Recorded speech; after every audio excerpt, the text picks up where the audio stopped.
Hello, everybody. Thank you very much. I always appreciate you hanging out for a little bit. I'm Orlando Ruiz Jr. Welcome to another classic movie review. I'm talking about one of the most influential science fiction films of all time. This classic came out in 1951. It's in black and white. The name of the film is The Day the Earth Stood Still. This movie stars Michael Rennie. You also have Patricia Neal, Hugh Marlowe, Billy Gray, based on a short story written by Harry Bates, first published in 1940 in an old science fiction magazine. This is a story of aliens that come down to Earth to warn us of our follies and our stupid ways as humans. At the beginning of the film, a flying saucer from outer space shows up on planet Earth and lands in Washington, D.C., and a huge crowd gathers. The military shows up. Everybody's scared. Everybody's worried. The military surrounding this spaceship and all these onlookers and people taking pictures. This big crowd of people and the military are just standing outside the spaceship watching and waiting in fear and uncertainty for a good long while until finally a door on the spaceship opens up and somebody comes out.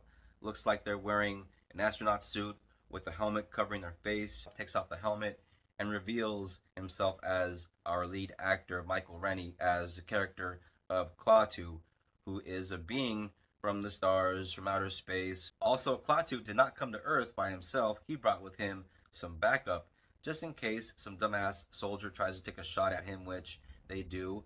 And as a deterrent, he has his trusty bodyguard with him, as he explains to us when he addresses the crowd of people.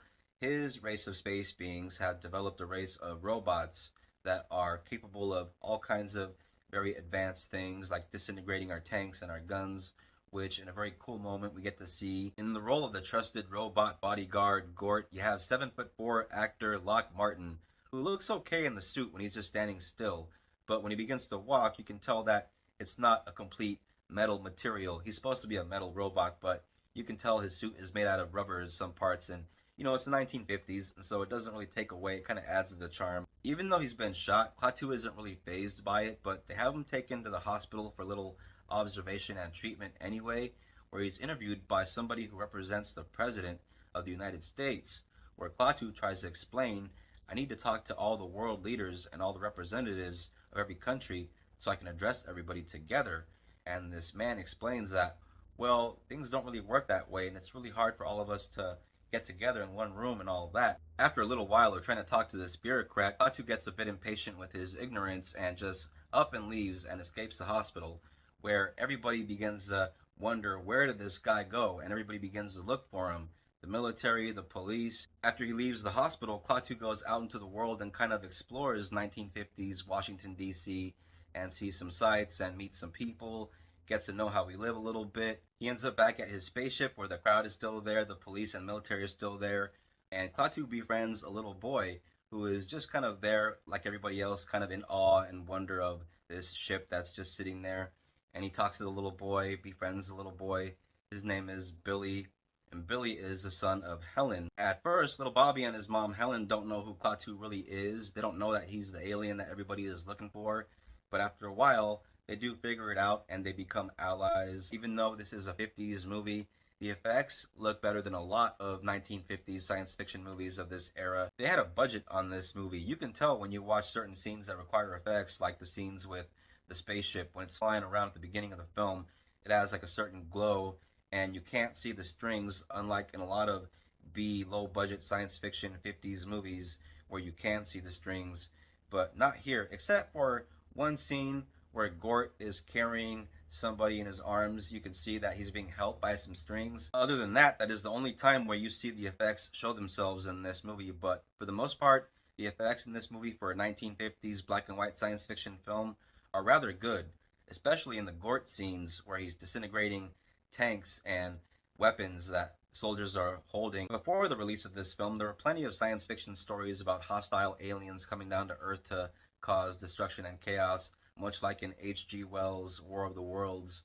But this is one of the earliest examples of aliens that would be friendly and come down with a positive message for mankind. This may be just a mere science fiction movie, but the message behind the movie from our main character about the dangers of the atomic bomb and nuclear weapons and possible interplanetary destruction is deep and profound. And yeah, this is a 1950s black and white science fiction movie with flying saucers and humanoid aliens and robots, but this is no B movie. This is not a low budget independent B movie. This is a movie from a big studio with a big budget, with a good script, and very good performances from all the actors involved. The director of this movie did a great job with the film. Robert Wise, who co directed the original West Side Story, also directed The Sound of Music, The Andromeda Strain, directed The Haunting from 1961, Star Trek The Motion Picture from 1979. Robert Wise was a terrific filmmaker and a great director, and The Day the Earth Stood Still is one of my personal favorite films from his filmography. And the last thing I gotta bring up when it comes to this classic film is the amazing and phenomenal music score from the legendary Bernard Herrmann, who was behind some of the great pieces of music from movies ever, from movies like Citizen Kane, Taxi Driver, Psycho, Cape Fear. Within Bernard Herrmann's music score for this film, you hear certain sounds that he created for the film that feel very otherworldly and alien and eerie. In addition to being a science fiction story, this movie is also a very good dramatic film and a perfect marriage of science fiction and drama combined. A true cautionary tale if there ever was one, and a great science fiction masterpiece. The Day the Earth Stood Still is a 4-star classic. Highly recommend it. You can find this on streaming. You guys know me though, I'm a hard copy kind of guy. I have my DVD right here. If you look closely, you can kind of make out the spaceship, the flying saucer back there behind Gort on the cover. And yeah, oh yeah, by the way, if you are a fan of the Andy Griffith Show, like I am, then look out for Frances Bouvier, Aunt B, in a small part in this film. But yeah, 1951's The Day the Earth Stood Still, a true science fiction classic and masterpiece of the genre.